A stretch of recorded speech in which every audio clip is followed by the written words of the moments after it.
High beautiful लेडीहरू hello hello आज चाहिँ तपाईँहरूले के गर्नुभयो पर्मानेन्ट कर्ली गरेको पर्मानेन्ट कर्ली अनि लोसन लगाएर पम्पिङ गर्नुभयो होइन तपाईँहरूलाई ल भनिदिनुहोस् त तपाईँहरूले स्टार्टिङमा के गर्नुभयो स्टार्टिङमा हामीले कटिसन छुट्यायौँ हजुर त्यहाँबाट हामीले यो रोलिङ रोडले हामीले कर्लिङ गर्न स्टार्ट गऱ्यौँ हजुर अनि लोसन लोसन लगाएर है ल गर्ने प्रोसेसिङ चाहिँ यो हो हामीले टेम्पोररी कर्ली आइरनले पनि गऱ्यौँ र कर्ली रडले पनि गऱ्यौँ भने अहिले चाहिँ हामीले पर्मानेन्ट कर्ली उहाँहरूलाई सिकाउँदैछौँ र अब गर्न सक्नुहुन्छ कस्टमरलाई सक्नुहुन्छ है अनि अब आउने स्टुडेन्टहरूलाई के भन्न चाहनुहुन्छ भन्नुहोस् त सजेसन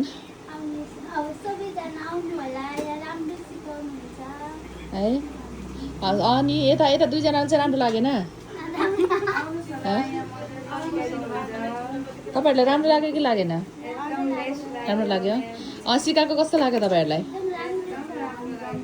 राम्रो लाग्यो कस्टमरलाई गर्न सक्नुहुन्छ ल तपाईँहरूलाई हामीले जबसम्म हातको बेस बस्दैन तबसम्म हामीले टेम्पोररी कर्ली चाहिँ आइरन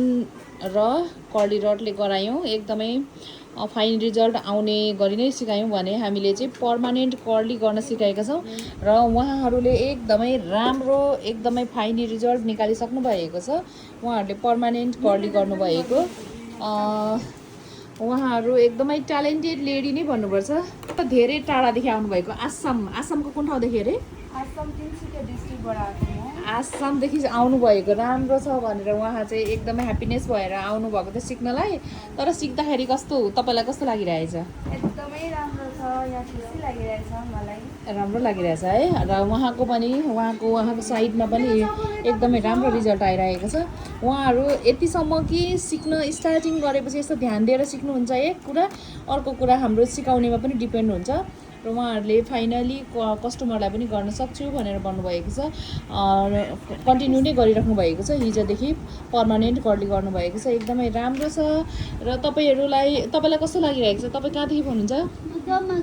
दमक 2 देखि हुनुहुन्छ अनि तपाईँलाई कस्तो लागिरहेको छ फिडब्याक हजुर उहाँलाई कस्तो लागेको छ ल तपाईँले त पहिला पनि धेरैपल्ट पार्लर सिकिसक्नु भएको छ अहिले चाहिँ कस्तो लागिरहेछ सिक्दाखेरि पहिला र अहिलेमा के डिफरेन्ट छ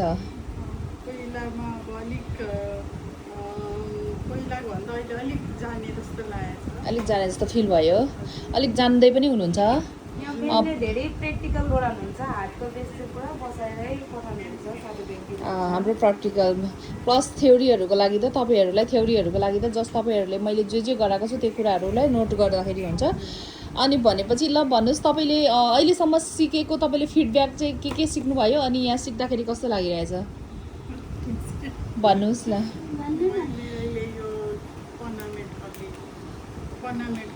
हजुर गर्दै हुनुहुन्छ है थ्रेडिङ पनि हजुर तपाईँलाई अब जस्ट पहिला सिक्दाखेरि चाहिँ कस्तो लाग्यो पहिला सिकेको ठाउँमा पहिला अब कति धेरै ठाउँमा सिकिसक्नु भएको रहेछ पहिला भनेको प्र्याक्टिकलमा अलिक मजाले नबुझाइकन हजुर अलिक बुझेर गरे जस्तो भयो भनेपछि पहिला चाहिँ प्र्याक्टिकलमा त्यति धेरै नबुझाइकन सिकाउनु भयो अहिले चाहिँ प्र्याक्टिकलमा एकदमै अब्बल हुनुभयो ओके र हामीले प्र्याक्टिकलमा चाहिँ एकदमै धेरै फोकस गरेर हामीले सिकाउने गरेका छौँ थ्योरीमा भन्दा पनि प्र्याक्टिकलको लागि नै फिजिकल्ली हामीले फोकस गरेका छौँ एकदमै किनभने हाम्रो यो फिजिकल्ली काम भएको हुनाले गर्दाखेरि यो वर्क चाहिँ हाम्रो एकदमै फिजिकल्ली अनि स्किनसँग रिलेटेड अनि जुनसुकै अब काम पनि जति पनि कामहरू हुन्छ हामीले गरेको एकदमै रिलेटेड भएको हुनाले हामीले एकदमै फिजिकली कामहरू चाहिँ गराउने गरेको छौँ र जति पनि स्टुडेन्टहरू हुनुहुन्छ उहाँहरू एकदमै ह्याप्पिनेस हुनुहुन्छ बाहिर जानुभएको छ र कति यहीँ पनि जब गरिराख्नु भएको छ र सिकेर कोही जानेवाला हुनुहुन्छ कोही सिक्दै हुनुहुन्छ र उहाँहरू तपाईँहरू एकदमै ह्याप्पिनेस हुनुहुन्छ कामको लागि ठिक छ उहाँहरूले गर्नुभएको काम अहिलेसम्म त्यस्तो कम्प्लेन आउने गरेको गर्नुभएको छैन किनकि म अलरेडी मैले धेरै वर्षको एक्सपिरियन्स भएको हुनाले उहाँहरूले गर्नुभएको काम चाहिँ कन्फिडेन्टली भन्न सक्छु म कुनै पनि ठाउँमा जब गर्नुभयो भने बाहिर जानुभयो भने काम गर्न सक्नुहुन्छ त्यसले गर्दाखेरि उहाँहरू पनि एकदमै ह्याप्पिनेस हुनुहुन्छ। तपाईँहरू पनि सिक्न चाहनुहुन्छ भने चाहिँ बायोमा WhatsApp नम्बर अनि मोबाइल नम्बर रहनेछ, कल गरेर एकचोटि भिजिट गर्नुहोला र तपाईँहरूले पनि सिकेर एकचोटि ट्राई गर्नुहोला। उहाँहरूको फिडब्याक त सुनिसक्नु भएको छ, तपाईँहरूले पनि गरेर हेर्नुहोला। Okay, see you.